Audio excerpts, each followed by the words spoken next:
말씀 사무엘상 20장 35절부터 42절 말씀입니다. 사무엘상 20장 35절부터 42절입니다.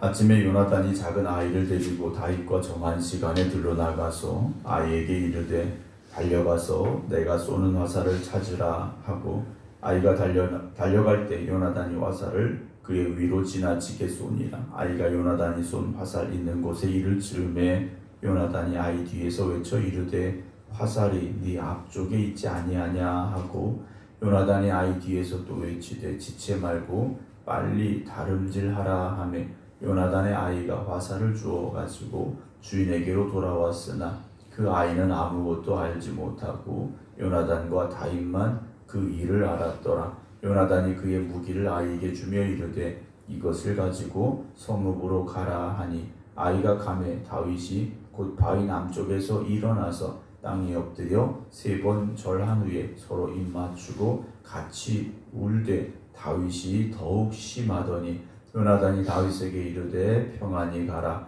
우리 두 사람이 여호와의 이름으로 맹세하여 이르기를 여호와께서 영원히 나와 너 사이에 계시고 내 자손과 네 자손 사이에 계시리라 하였느니라 하니 다윗은 일어나 떠나고 요나단은 성읍으로 들어가니라.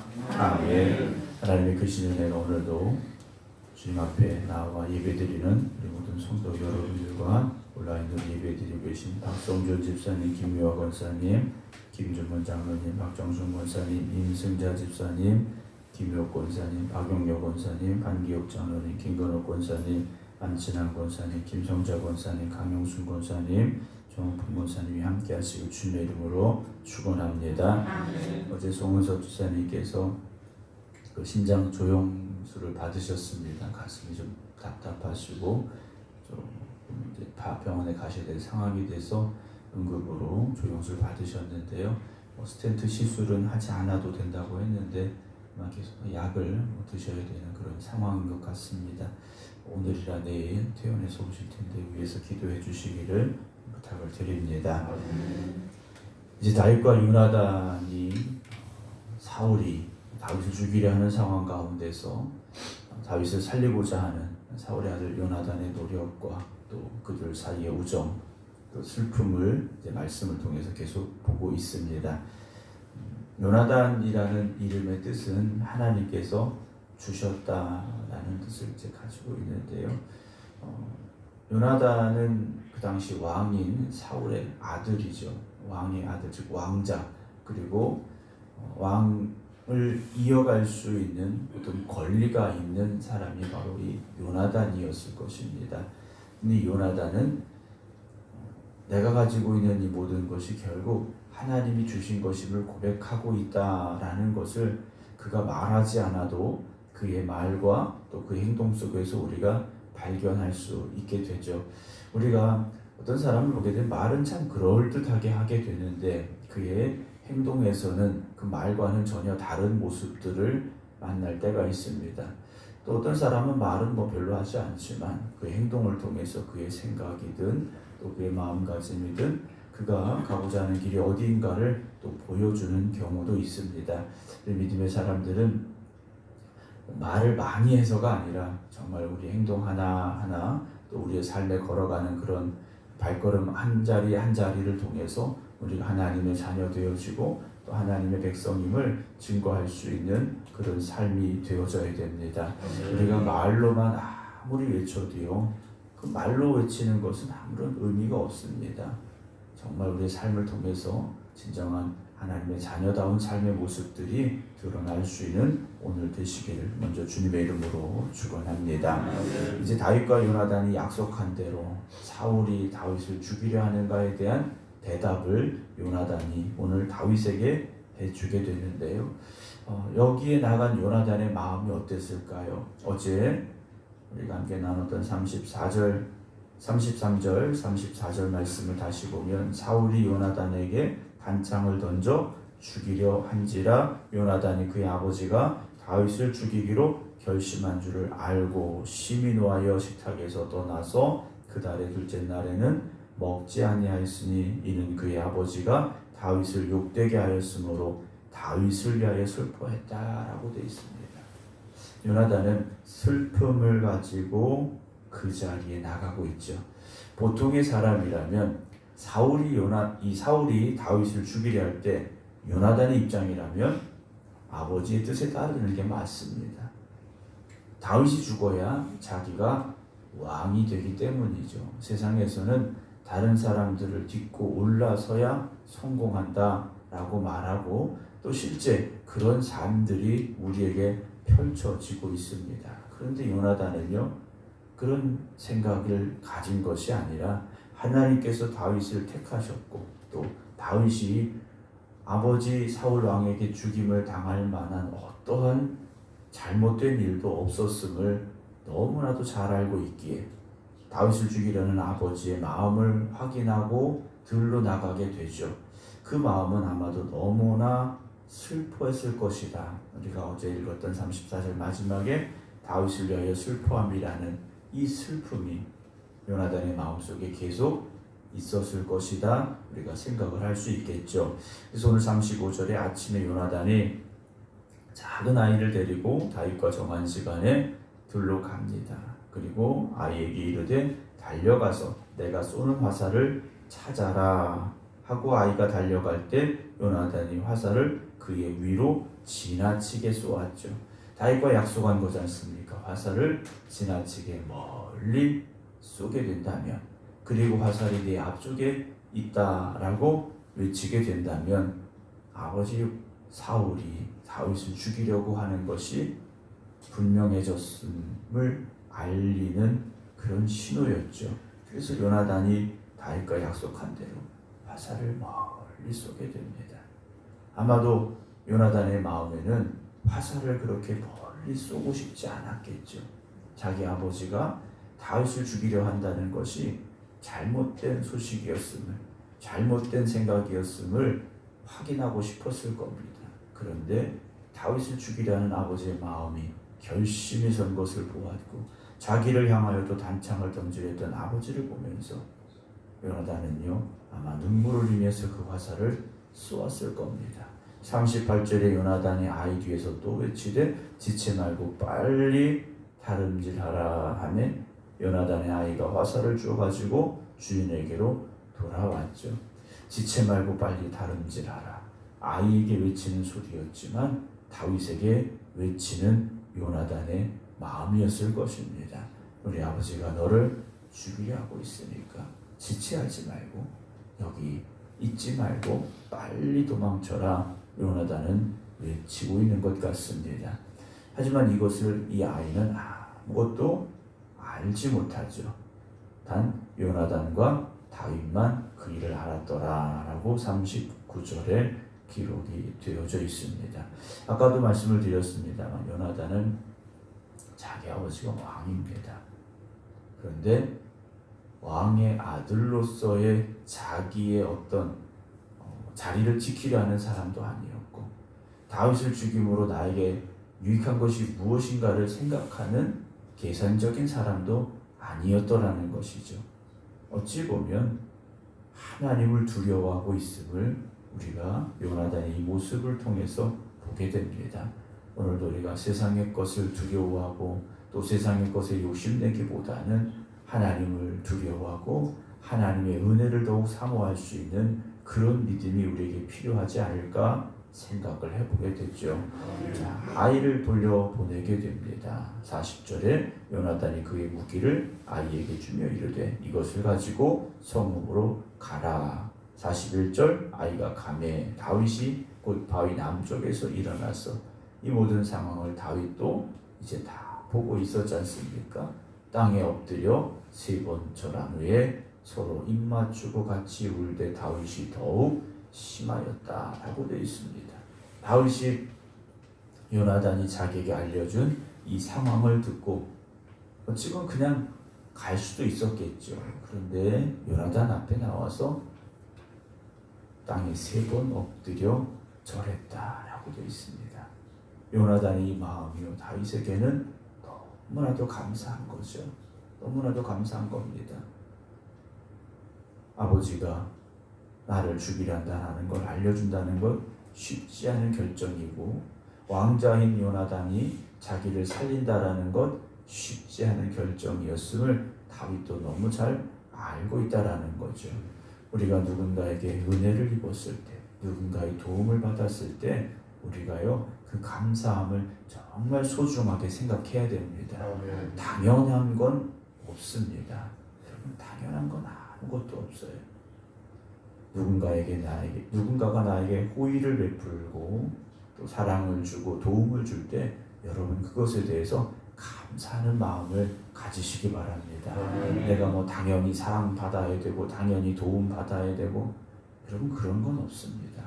그럼에도 불구하고 상대방이 나에게 사랑을 베풀고 도움을 베풀고 호의를 베풀어서 그에게 아무런 이익이 없음에도 불구하고 나에게 그런 사랑과 호의를 베푼다면 여러분 그건 하나님께서 그 사람을 통해서 나에게 주신 은혜이고 선물이고 축복이지 않습니까?